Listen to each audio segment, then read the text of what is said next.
बेटा बहू लालच में मेरी देखभाल करते हैं। अरे इकलौते बेटा बहू है और ये घर मेरे नाम है। मेरे मरने के बाद तो ये सब मेरे बेटा बहू का ही हो जाएगा, इसलिए जमीन जायदाद की आस में मेरे साथ बनाकर रखते हैं। क्या मैं आजकल के बेटा बहू की फितरत नहीं समझती हूँ?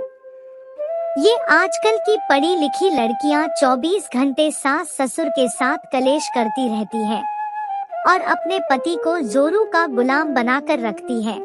बहू तो कभी बेटी बन ही नहीं सकती। वो तो मेरी बेटी शीतल इसी शहर में है, तो मेरी जरा भी तबीयत खराब हुई नहीं कि दिन में 10 बार फोन करके हालचाल पूछती है। घर का काम निपटा कर माँ का हाल जानने आ जाती है।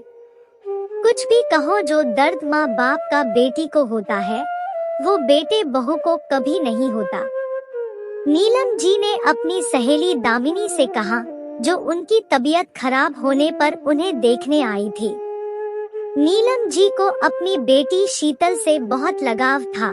बेटी के प्यार में वो बहू नेहा के उनके प्रति प्यार, सम्मान, सेवा और निष्ठा को अनदेखा कर देती थी। बातों बातों में वो बेटी को अपना हमदर्द बताती थी और बेटे बहू से परायों जैसा व्यवहार करती थी। बेटी शीतल इसी शहर में रहती थी। वो ससुराल के काम से बचने के लिए अपनी माँ की तबीयत का बहाना बनाकर ज्यादातर मायके में ही रहती थी।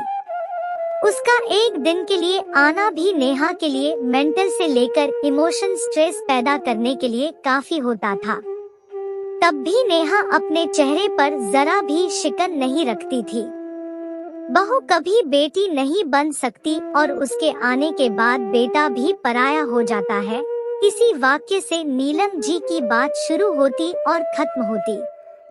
नीलम जी की सहेली दामिनी ने कहा, नीलम, साल भर पहले तुमने आँख का ऑपरेशन करवाया था, तब तुम्हारी आँख में आई ड्रॉप कौन डालता था? तुम गीता पढ़ना चाहती थी तो कौन पढ़कर सुनाता था?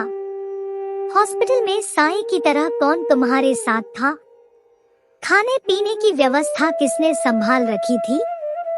ये सब काम तो बहू ने ही किए। ये उसका फर्ज है तो वही करेगी ना? नीलम जी बोली।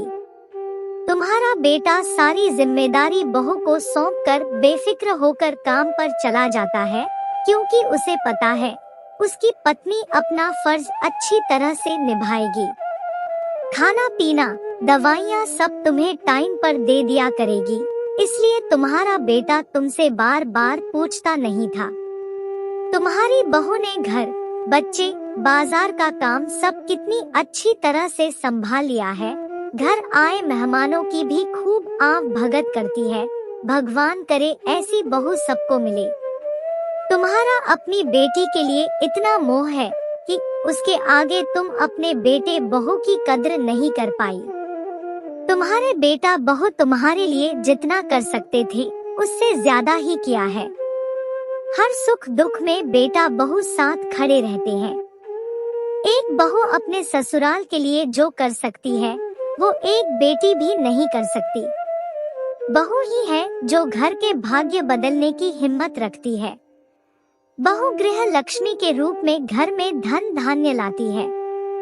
कुछ दिन बाद बेटा बहू बच्चों समेत एक विवाह समारोह में चले जाते हैं।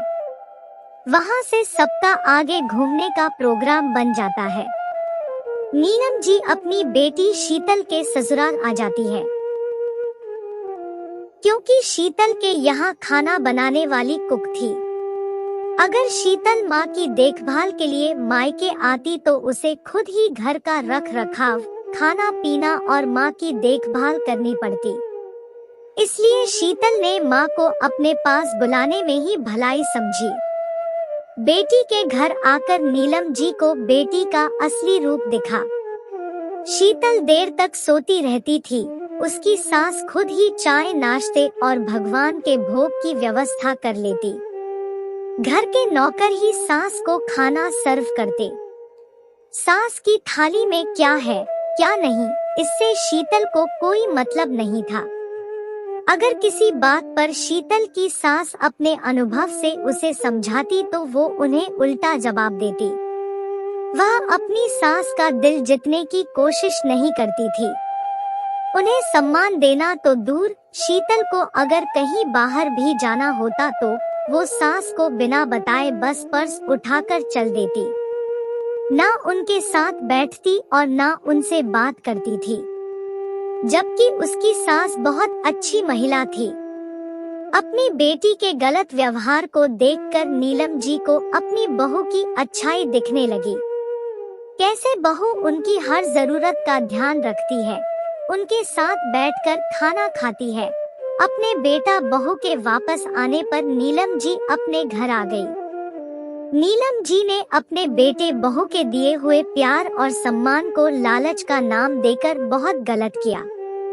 उस दिन से नीलम जी के व्यवहार में बदलाव आने लगा, क्योंकि उन्होंने सच का आईना देख लिया था।